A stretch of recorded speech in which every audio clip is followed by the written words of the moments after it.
ponies and one's now not. Bill! Ashley. Good to see you. And you? Thank you for your time today. This is a great practice. Tell me, how Thank you very much. how did it all come about? How did you start it all?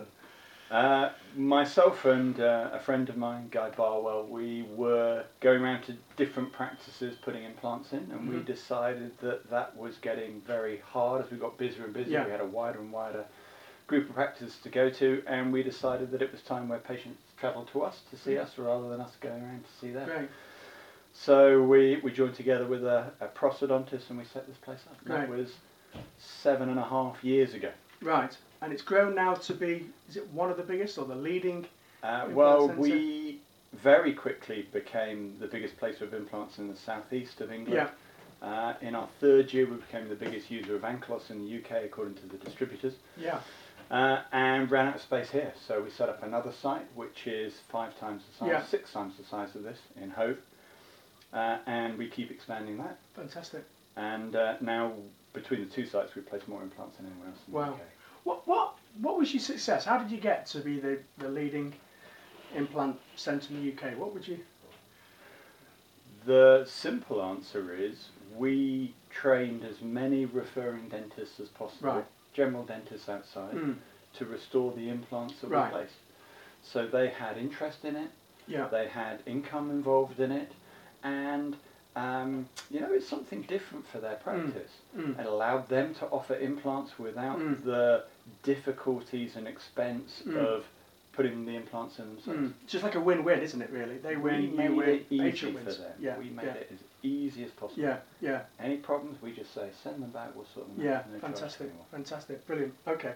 So what's sort of been, you know, to get to where you are today and achieve all this, the 2 sites, what's sort of been the most important lesson you've learned during that time to get to where you want to be? 2 things: hard work. You've got to keep pushing, keep pushing, keep pushing. When you think you're doing well, look to see what you can do better. Always. And in fact, you're almost at your most vulnerable when you're doing really well, because there's only one way to go from there. The other thing is put your trust in the dentists that refer to you, because as implantologists, we place these great implants and we really want then not to allow another dentist to be possibly messing them up. Sure. But they don't. They're really good. Yeah. You train them well. You provide them with all the help that they need. They do a great job. So for me, what I'm hearing is obviously hard work, and I know you know, if I've known you for many years, you don't have to do a shift. But really, it's the relationship that you've formed between you and the referring dentist has really got to where you are now, isn't it? Yes, absolutely. We get 85%. We look at numbers all the while. Numbers are an absolute huge part of our business. Sure. 85% of our business comes from referring dentists, so they are the key. That's not to say that the 15% of patients that come from other patients aren't important. Sure. We don't do a large amount of marketing to patients in terms of general advertising, but we do masses of marketing to our current patients to get them to send us more. Refer to you. Yeah, so it's word of mouth, and that works really well for you. Brilliant. Tell me, how did you get to? You came on my course, my 2-day ethical selling course, communication course, 6.5 years ago. Wow, is that how long we've known each other for? Tell me, why did you come on the program in the first place? What was the main reason that caused you to take the program in the first place?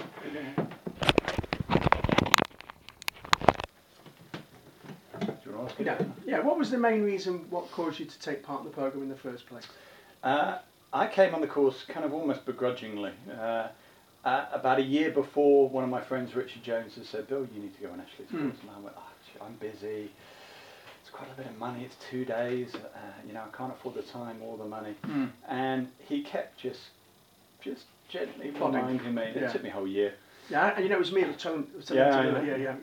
And when I went, I now look back on that year and the amount of income that I lost by not converting leads.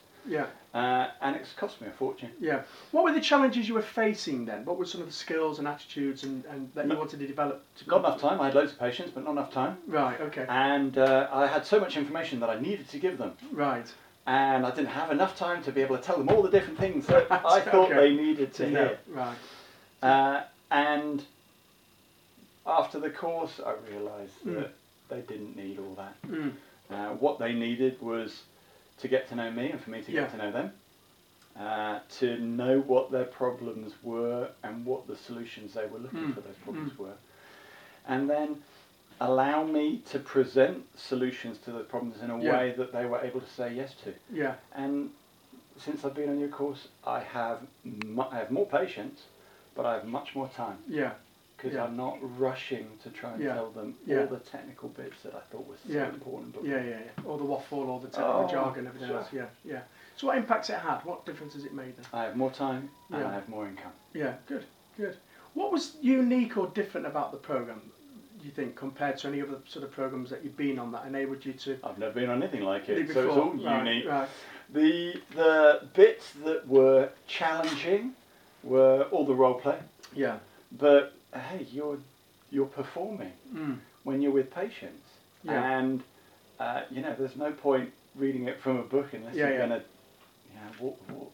Yeah, you keep coming back. We put programmes in London. I keep seeing your name there, and I think, why is he coming back? What keeps you wanting to come back all the time? Pretty much every time you do a course, I come and put on it. I learn everything. I came on your presentation skills course.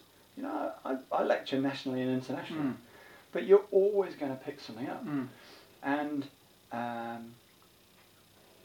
like I said before, even if you're doing well, you can always do better. Yeah. And there's always something to learn from your courses. We've got this great implant programme in November, and I know you're excited. I'm excited, and Stephen's very, very excited about it. And there's a lot going on behind the scenes. So what can people who are thinking about taking part in the programme, what can they expect over 2 days, and what sort of benefits you think they'll gain by coming along? They can expect hard work. Yeah. It's a busy, packed day. Yeah. What I want to do, I want to tell them all the mistakes that I made and how they can avoid making them. They don't need to make the same mistakes that I've made. They just don't. Yeah. I want to give them all of our marketing material, our treatment plans, so that they can hopefully save time, save energy, save money. We've had everything that we've done professionally copyrighted after we've written it, so it reads well for patients. We're not, sensitive about people. Use it. I appreciate it. Yeah, that's a great trait of yours, and I really admire that from the time I've known you. You're a real giver of stuff. What? Where's that trait come from? I don't know. One of my best man once said, best bit of advice he was ever given was, be generous in everything you do. Yeah. Because what goes around comes around. It comes back. Yeah. And people have been so helpful and so generous to me when I've been learning. Yeah. And it's lovely to be in a position where I can turn around and give it back. Final question, Bill, and I really appreciate your time here today. You have a very, on my courses I talk a lot about the 5%. The 5% who really do get it, who develop themselves, who keep looking for new ideas to get better, who, are searching out.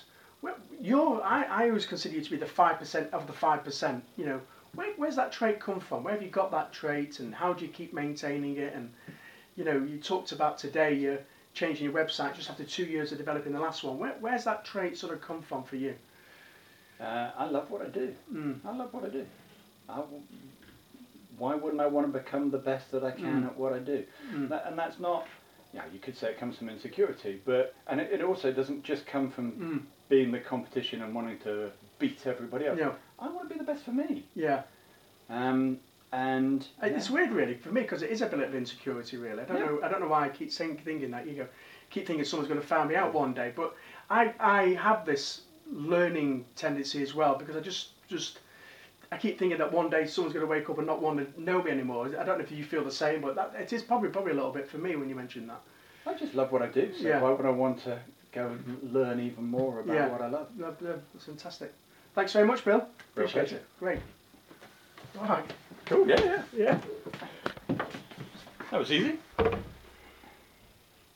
Oh, I don't believe it.